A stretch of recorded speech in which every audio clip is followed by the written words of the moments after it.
अगर आप ये सारी चीजें कर रहे हो और उससे कंपनी को फायदा है, वो आपको जाने नहीं देंगे। बहुत जबरदस्त क्वालिटी है, बहुत जबरदस्त क्वालिटी। मैं तो बहुत सारे फाउंडर से मिलता हूं ना, सब इसी चीज में दुखी हैं कि ये सारी चीजें लोगों में जो है वो क्यों नहीं मिलती। ये गूगल एड्स अच्छा चला लेता है, ये फेसबुक एड्स अच्छा चला लेता है, बट ये ओवरऑल पैकेज जो है ना वो लोगों में देखने को नहीं मिलता है। Hello everyone and once again welcome back to Umar Taskeer YouTube channel. Myself Umar Taskeer. Guys, अगर आप डिजिटल मार्केटिंग एजेंसी या परफॉर्मेंस मार्केटिंग एजेंसी में जॉब करना चाहते हैं, या ऑलरेडी आप किसी एजेंसी में जॉब कर रहे हैं, ग्रोथ के बारे में सोच रहे हैं, या स्विच करना चाह रहे हैं, या फिर आपका जो इंक्रीमेंट का टाइम है वो आने वाला है, तो apart from the technical skills जो एजेंसी फाउंडर्स होते हैं वो आपके अंदर क्या एक्सपेक्ट करते हैं, उसकी बात करेंगे हम लोग आज के इस पर्टिकुलर वीडियो के अंदर। और इन चीजों के ऊपर आप काम करना शुरू कर दे। देखिए, टेक्निकल स्किल्स तो आप टाइम के साथ सीखते जाते हैं, उसको और ज्यादा इंप्रूव करते जाएंगे, बट ये कुछ चीजें हैं जो बहुत ही रेयर होती हैं। ये सारी चीजें हर एक इंसान के अंदर मिल पाना मुश्किल होती है, और जिन लोगों को इस चीज के बारे में पता चल जाता है, या जो लोग इन सारी चीजों के ऊपर काम करना शुरू कर देते हैं, वही भीड़ से थोड़े से अलग होते हैं, या फिर जिनके पैकेजेस जो है वो इंक्रीज करते चले जाते हैं, ओवरऑल लाइफ में अच्छा जो है वो कर पाते हैं। तो जो सबसे पहली चीज है that is basically problem solving approach, या मैं थोड़ा सा और इसको आगे ले जाकर बोलूं तो रिसोर्सफुलनेस। प्रॉब्लम सॉल्विंग अप्रोच का एग्जांपल मैं आपको बताता हूं। जैसे आपको नॉर्मली अगर मैं बात करूं, ई कॉमर्स एसईओ आता है, और उसके बाद अगर मैं आपको कोई प्रोजेक्ट देता हूं जिसमें थोड़ा सा सास एसईओ का जो फैक्टर है वो इन्वॉल्व है, या सास बेस्ड कोई प्रोजेक्ट है उसका एसईओ आपको करना है, तो उस पर्टिकुलर सिनेरियो में आपके दिमाग में ये नहीं आना चाहिए अरे मैंने तो कभी किया ही नहीं है, सास एसईओ अब क्या होगा, कैसे होगा, कोई मेरे को बताने वाला नहीं है। इस टाइप के थॉट्स अगर आपके दिमाग में आने लगे तो आप आगे नहीं बढ़ पाएंगे, राइट। अगर आपको ई कॉमर्स एसईओ आता है और आपने 1-1.5 साल एसईओ किया हुआ है, तो आपके फंडामेंटल्स ना इतने ज्यादा स्ट्रांग होते हैं, ऑलरेडी आपके इतने स्ट्रांग होंगे कि सास एसईओ करना हो या किसी भी दूसरे टाइप का एसईओ करना हो तो आपको ज्यादा प्रॉब्लम जो है वो होनी नहीं चाहिए। तो अगर ऐसी कोई नई चीज, नई अपॉर्चुनिटी आपके पास आती है, तो आप उसको एज अ प्रॉब्लम ना लें, बल्कि अपनी प्रॉब्लम सॉल्विंग अप्रोच के थ्रू जो है वो उसको सॉल्व करने की कोशिश करें। ये तो मैंने बहुत ही बड़ा शिफ्ट आपको बता दिया कि अगर आप ई कॉमर्स एसईओ करते हैं और सास एसईओ आपके पास आता है, तो आप अपने आप को कैसे तैयार करें उसके लिए। But apart from that also छोटी छोटी चीजें, आप जो regular day to day task करते हैं उसमें बहुत सारे ऐसे चैलेंजेस आएंगे। कितना भी आप सीख जाएं, ऐसा हो ही नहीं सकता कि सारी चीजें आपको आती हों। रोज कुछ नए नए प्रॉब्लम्स जो है वो क्रिएट होंगे, कभी टेक्निकल एंड पे, कभी कोई स्ट्रैटेजिक एंड पे, ऐसी प्रॉब्लम्स जो है वो आती रहेंगी। बट उन प्रॉब्लम्स को कैसे सॉल्व करना है बिना किसी के ऊपर डिपेंड हुए, ये वाली जो अप्रोच होती है ना, ये फाउंडर्स बहुत ज्यादा ढूंढते हैं, और ऐसे कैंडिडेट्स को ना कोई छोड़ना नहीं चाहता। मतलब अगर आप किसी कंपनी के अंदर काम कर रहे हैं और over the period of time आप अच्छी प्रॉब्लम सॉल्विंग अप्रोच को दिखाते हैं, तो कंपनी कभी भी आपको छोड़ना नहीं चाहेगी। कोई भी कंपनी है वो अपने बेस्ट एम्प्लॉयज को हर कीमत पे, हर कॉस्ट पे जो है वो रिटेन करना चाहती है। बिल्कुल इसका एग्जांपल आप आईपीएल से समझ लेना। कोई बहुत ही जबरदस्त अगर आईपीएल में प्लेयर है, तो क्या कोई टीम जो है उसको छोड़ना चाहेगी? क्या कोई आईपीएल टीम का ओनर उसको छोड़ना चाहेगा? भाई ये प्लेयर जो है वो हमारी टीम से बाहर चला जाए। भाई जितनी भी उसको कॉस्ट देनी होगी उसको रिटेन करने की कोशिश करेगा। यही जो है वो एम्प्लॉयज के साथ भी होता है। तो आपको अपनी प्रॉब्लम सॉल्विंग अप्रोच के ऊपर काम करना है। रिसोर्सफुलनेस का मतलब क्या होता है कि मिनिमम रिसोर्सेज को यूज करके आप कैसे मैक्सिमम आउटपुट प्रोवाइड कर सकते हैं। ये टीम लीडरशिप में बहुत देखा जाता है। जैसे अगर आप किसी कंपनी के टीएल हैं और आपको कोई प्रोजेक्ट जो है वो असाइन किया गया कि भैया ये प्रोजेक्ट आपको करना है, अब उस प्रोजेक्ट को कंप्लीट करने के लिए आप जो अपनी जो हायर अथॉरिटीज है उनसे आप बोलते हो मेरे को 4 टीम मेंबर्स चाहिए, मैं इस प्रोजेक्ट को कंप्लीट करा दूंगा 10 दिन के अंदर। वहीं पर एक दूसरा पर्सन है, वो कहता है मेरे को 3 ही मेंबर चाहिए और मैं 8 दिन के अंदर जो है वो इसको कंप्लीट करा दूंगा। इसका मतलब क्या है कि आपसे टाइम मैनेजमेंट में कहीं ना कहीं थोड़ी बहुत कुछ गड़बड़ी जो है वो हो रही थी। टाइम एक काइंड ऑफ अ रिसोर्स ही है, और जो ह्यूमन रिसोर्स आप मांग रहे हैं, 4 लोग मांग रहे हो, कोई दूसरा पर्सन जो है वो 3 लोगों के साथ ही वही चीज को कर दे रहा है कम टाइम के अंदर। This is basically called as resourcefulness. हाँ भाई, ये चीज प्रैक्टिकली पॉसिबल होनी चाहिए। ये भी यहां पर जो है वो क्वेश्चन आता है। ऐसा ना हो कि कोई ऐसी चीज है जो हो ही नहीं सकती, भाई 4 लोगों से ही हो सकती है तो फिर 4 लोग ही उसके अंदर लगेंगे, वो बात तो एक अलग है। बट जितनी भी आपके पास अवेलेबल रिसोर्सेज है किसी भी टाइप की, चाहे वो फंड्स हो, चाहे वो आपके जो ये इक्विपमेंट्स वगैरह होते हैं, लैपटॉप वगैरह हैं, वो सारी चीजें हैं, मैन पावर के फॉर्म में जो रिसोर्सेज आपके पास अवेलेबल है, कैसे मिनिमम इनपुट से आप मैक्सिमम आउटपुट निकाल सकते हैं, that is basically called as resourcefulness. बहुत जबरदस्त क्वालिटी है, बहुत जबरदस्त क्वालिटी। मैं तो बहुत सारे फाउंडर से मिलता हूं ना, सब इसी चीज में दुखी हैं कि ये सारी चीजें लोगों में जो है वो क्यों नहीं मिलती। ये गूगल एड्स अच्छा चला लेता है, ये फेसबुक एड्स अच्छा चला लेता है, बट ये ओवरऑल पैकेज जो है ना वो लोगों में देखने को नहीं मिलता है। तो जितनी ज्यादा हो सके आप इन चीजों को सॉल्व करने की कोशिश करें। Second is basically time management. अब टाइम मैनेजमेंट का सीधा सा मतलब यह है कि कुछ चीजें आपको ऑर्गेनाइज करनी आनी चाहिए। जैसे बहुत ही छोटे लेवल पे मैं बात करता हूं, आप एसईओ एग्जीक्यूटिव हैं, आपके पास एसईओ के 4 प्रोजेक्ट्स आप मैनेज करते हैं। अब आपको पता होना चाहिए कि भाई ये वाला प्रोजेक्ट जो है हमारा, ये किस स्टेज पे है अभी, और इस प्रोजेक्ट के ऊपर ना मेरे को डेली 4 घंटे देने पड़ेंगे। ओके, मेरे पास 8 आवर्स का पूरा दिन है, तो 4 घंटे मैं इस प्रोजेक्ट पे दे दूंगा। अब बचे मेरे पास बाकी के 4 घंटे। अब 4 घंटे में मेरे को 1 घंटे जो है वो इस प्रोजेक्ट के लिए स्ट्रैटेजी बनानी है, मेरे को 1 घंटे ना इस प्रोजेक्ट के लिए जो है वो बैकलिंक्स बनाने हैं।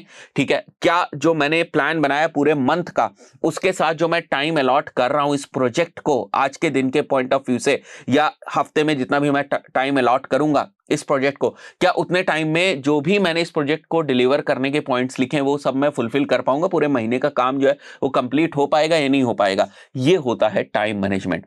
अब ये जूनियर लेवल पर जो एम्प्लॉयज होते हैं उनको ये प्रॉब्लम आती है, वक्त के साथ ही लोग सीखते हैं, बट जितनी जल्दी आप इसको सीखने लगेंगे ना, उतनी जल्दी आप भीड़ से अलग हो जाएंगे। यहां पर हम ऐसे कैंडिडेट्स की बात कर रहे हैं जो भीड़ से अलग दिखें।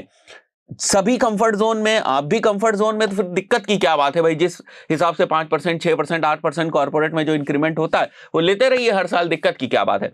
कहीं पर आप जो है वो जॉब कर रहे हैं, वहां पर जब इंक्रीमेंट की बात आती है, आपको कोई एडिशनल जो है वो इंक्रीमेंट ही नहीं मिल रहा है, आपको कोई जो है वो वेटेज ही नहीं मिल रहा है उसके ऊपर। क्यों नहीं मिल रहा है? बिकॉज ये सारी चीजें जो है वो ठीक तरीके से डेवलप नहीं हो पाती हैं। ठीक है, देखिए कोई आपको सामने से आके बोले चाहे ना बोले कि आप ये चीज बहुत अच्छी कर रहे हो या नहीं कर रहे हो, बट अगर आप ये सारी चीजें कर रहे हो और उससे कंपनी को फायदा है, वो आपको जाने नहीं देंगे। अब इंक्रीमेंट का यहां पर मतलब ये भी है कि जो भी कंपनी को लगेगा कि वैल्यूएबल है, उसके हिसाब से वो आपको इंक्रीमेंट देंगे। ऐसे कुछ भी नहीं कि आपने मांग लिया उनसे 1000% का इंक्रीमेंट चाहिए, तो भाई ठीक है मैं ये सारी चीजें कर रहा हूं, कंपनी मेरे को 1000% का इंक्रीमेंट जो है वो दे देगी, मैं सारी चीजें कर रहा हूं तो मैं कुछ भी मांग लूं तो दे देगी। ऐसा तो नहीं होने वाला, राइट? तो time management is again a very important thing, जिसको आप इंप्लीमेंट करना सीखें, और ये बात आप खुद से रियलाइज करना सीखें कि मेरा टाइम ना कहां पर जा रहा है। ठीक है, मोटे मोटे तौर पे ये समझ में आने लगता है कि नहीं नहीं, इतने टाइम में तो ओवरऑल इतना काम हो जाना चाहिए, जैसे 10 दिन में इतना काम नहीं हुआ, इसका मतलब मेरा टाइम मैनेजमेंट जो है वो पुअर था। तो ऐसे बहुत सारे लोग जो सेल्फ अवेयर रहते हैं, जो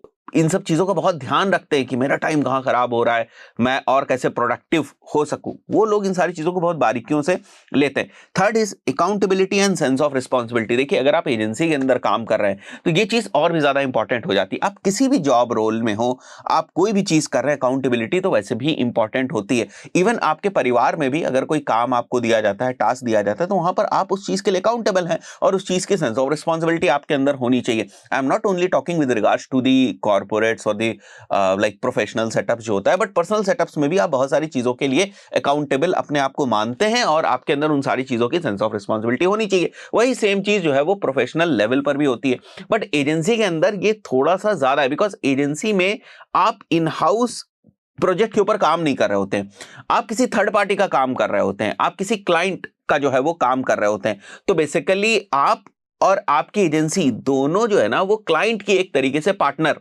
जो है वो है। अल्टीमेटली अगर देखा जाए तो आप का जो बॉस है ना वो एजेंसी नहीं है, आपका जो बॉस है वो क्लाइंट है। इनडायरेक्ट वे में आपको परफॉर्म ऐसा करना है कि जो आपका क्लाइंट का बिजनेस है वो बेसिकली जो है वो ग्रो करे, राइट? ठीक है, आप वाया एजेंसी जा रहे हैं, that is a different thing, but ultimately agency का और आपका गोल तो वही है। तो ऐसे में बहुत सारी ऐसी चीजें होंगी जिसकी जिम्मेदारी आपको लेनी होगी। मतलब you and your agency are at the same side, है ना, एक टीम में हो, और जो आपका क्लाइंट है वो एक दूसरी टीम में है। तो आपको अपनी एजेंसी के साथ मिलकर अपनी रिस्पॉन्सिबिलिटीज जो है उनको लेना पड़ेगा, और उनके लिए आपको अपने आप को अकाउंटेबल भी बनाना पड़ेगा कि हाँ भाई ये मैं काम करने जा रहा हूं, इसकी जिम्मेदारी मेरी है, इसके सक्सेस की भी जिम्मेदारी मेरी, इसके फेलियर की भी जिम्मेदारी जो है वो मेरी। ये सारे जो ट्रेड्स होते हैं ना आपको भीड़ से अलग कर देंगे। फोर्थ जो पॉइंट है that is continuous learning process. हम आज के टाइम में ये जरूर देखते हैं कि वो बंदा जिसको हम हायर करना चाह रहे हैं, क्या वो कॉन्टिन्यूअसली लर्न करना चाहता है क्या नहीं। मैं एक एग्जाम्पल आपको बताता हूं। बहुत सारे ऐसे लोगों का मैं इंटरव्यू लेता हूं जो बोलते हैं कि सर मेरे को 6 साल का एसईओ का एक्सपीरियंस है, बट 6 साल का एसईओ का एक्सपीरियंस और 1 साल का एसईओ एक्सपीरियंस में बेसिकली मेरे को डिफरेंस तो दिखना चाहिए। अब जिस बंदे ने मेहनत करके तेजी से अच्छे प्रोजेक्ट्स के ऊपर काम करके 1 साल में आप जितनी जो 6 साल की आपकी नॉलेज है उतनी नॉलेज अगर किसी ने 1 साल के अंदर एक्वायर कर ली है, तो उस पर्टिकुलर सिनेरियो में क्या होगा कि आपको लगेगा कि आप अंडर वैल्यूड हो कहीं भी आप अगर जाएंगे, फॉर एग्जांपल आपकी जो सैलरी है, कोई भी एक्स अमाउंट सैलरी, उसके ऊपर आप एक्स परसेंटेज का रेज जो है वो मांग रहे हैं, बट एज अ फाउंडर मेरी नजर से देखें अगर आप, या मेरी साइड पर बैठ के देखें, तो वो पर्सन जिसको 1 ही साल का एक्सपीरियंस है वो भी वही काम कर सकता है जो आप कर सकते हो, आपका 6 साल का एक्सपीरियंस है। तो वो डिफरेंस बहुत क्लियरली विजिबल होना चाहिए कि सर देखिए मेरे को 5 साल का एक्सपीरियंस है, पहले साल में मैंने ये सीखा, दूसरे साल में ये सीखा, तीसरे साल में मैं यहां पहुंच गया, चौथे साल में मैंने ये वैल्यू ऐड करी, पांचवें साल में मैंने कंपनी को ये वैल्यू ऐड कराई, ये मैंने चीजें अचीव करी और मैं यहां पर हूं। राइट, अब इसमें अगर आप ये जो है वो कहते हैं कि नहीं नहीं मेरे को तो कंपनी से अपॉर्चुनिटी नहीं मिली, तो वो अपॉर्चुनिटी आपको लेनी चाहिए थी। कंपनी कब नहीं चाहेगी कि वो अपने एम्प्लॉयज को वर्कलोड दे या काम दे, या फिर आप गलत कंपनी में है? क्योंकि अगर आपको लगता है कि मैं पिछले साल भी वहीं पे था, उतना ही मैंने सीखा था, इस साल भी मैं वहीं पे हूं, उतना ही मैं सीख रहा हूं, और मैं खुद से भी कोशिश नहीं कर रहा हूं कि मैं कुछ जो है वो डिफरेंट करूं, कुछ चैलेंजिंग जो है वो काम लूं, और मैं चाहता हूं कि आराम से सारा काम चलता रहे, तो आराम वाली चीज तो फिर सैलरी में भी रिफ्लेक्ट होगी। क्योंकि अब ना डिजिटल मार्केटिंग में चीजें ऐसी हैं कि शुरुआत में 1 साल अगर कोई बहुत ज्यादा मेहनत कर ले तो बहुत कुछ कवर वो कर लेता है 1-1.5 साल के अंदर, और अगर आपने बहुत एक्स्ट्रा ऑर्डिनरी नहीं किया ना, तो आपका 4-5 साल का एक्सपीरियंस और बंदे का 1-1.5-2 साल का एक्सपीरियंस ना कहीं बराबर लाकर खड़े कर देते हैं। और कंपनी के पॉइंट ऑफ व्यू से जो तनख्वाह उसे, जो सैलरी उसे पे करनी है ना, वो 1-1.5 साल वाले पर्सन की तो काफी कम होगी उस पर्सन के हिसाब से, क्योंकि वो उसका टाइम तो बीतता गया, तो टाइम के बेसिस पे उसकी एक हाइक जो है वो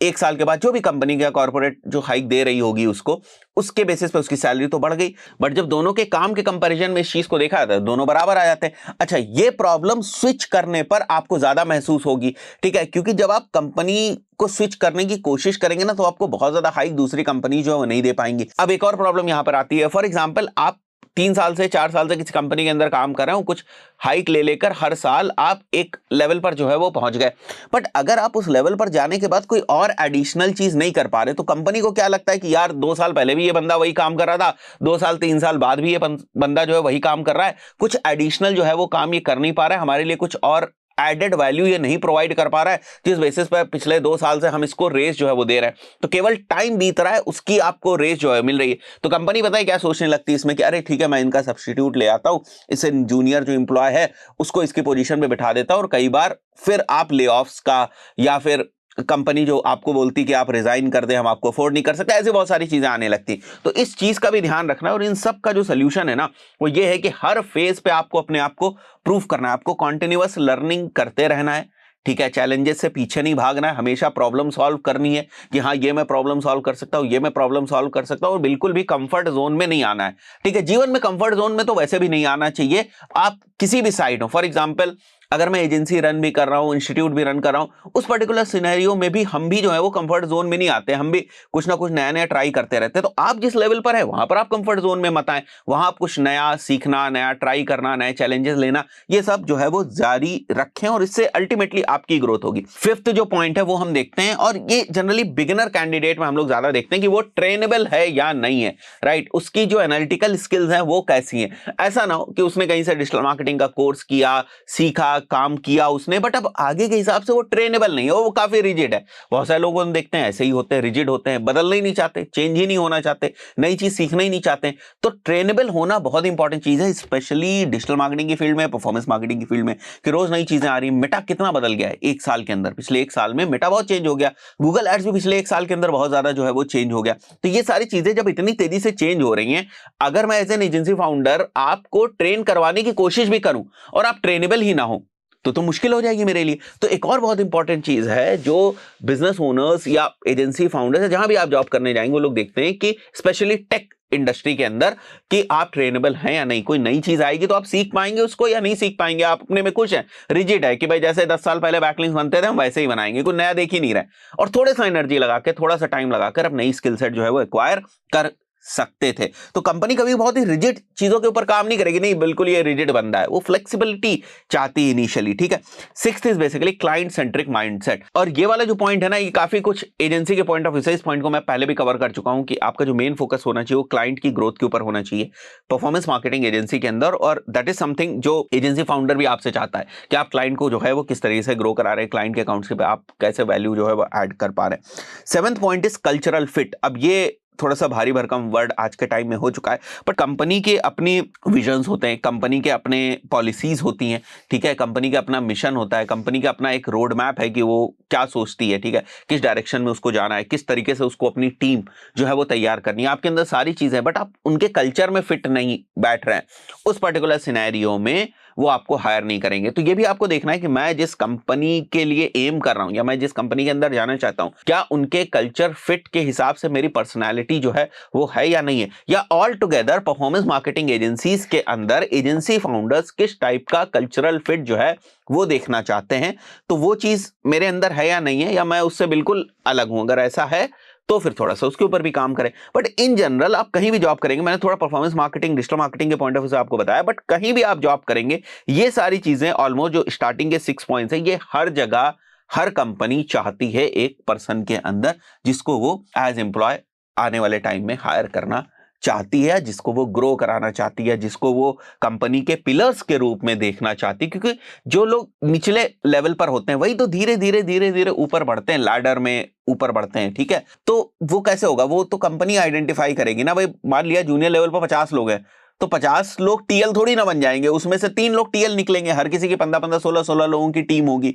या आप और कॉम्पिटेंट है तो आपकी टीम 40 लोगों की हो सकती है। तो ये रोल्स आपको किस बेसिस पे मिलना है, इन सब चीजों के बेसिस पे, राइट। जहां बहुत ही ज्यादा टेक्निकल चीजें हैं वहां तो फिर टेक्निकलिटीज ही आ जाती हैं कि भाई आपको गूगल एड्स आना चाहिए तभी तो आप हेड ऑफ गूगल एड्स बनेंगे, आपको फेसबुक एड्स आना चाहिए तभी तो आप हेड ऑफ फेसबुक एड्स बनेंगे, वो तो टेक्निकल चीजें हो गई। बट अपार्ट फ्रॉम टेक्निकल चीजें, ये चीज आपको बिल्कुल जो है वो अलग जो है वो लाकर खड़ी कर देगी, अलग एक रेस में ही आपको लेकर आ जाएगी। आशा करता हूं वीडियो आपको वैल्यूएबल लगा होगा, आप काम करना शुरू करेंगे इसके ऊपर। आपके जो अपने व्यूज हैं इस वीडियो के अराउंड उसको कमेंट सेक्शन में जरूर दीजिए। आपका कोई अनुभव रहा है इन सब चीजों के अराउंड तो उसको कमेंट सेक्शन में जरूर दीजिए। आशा करता हूं वीडियो आपको पसंद आएगा। मिलता है नेक्स्ट वीडियो में। Till then good bye.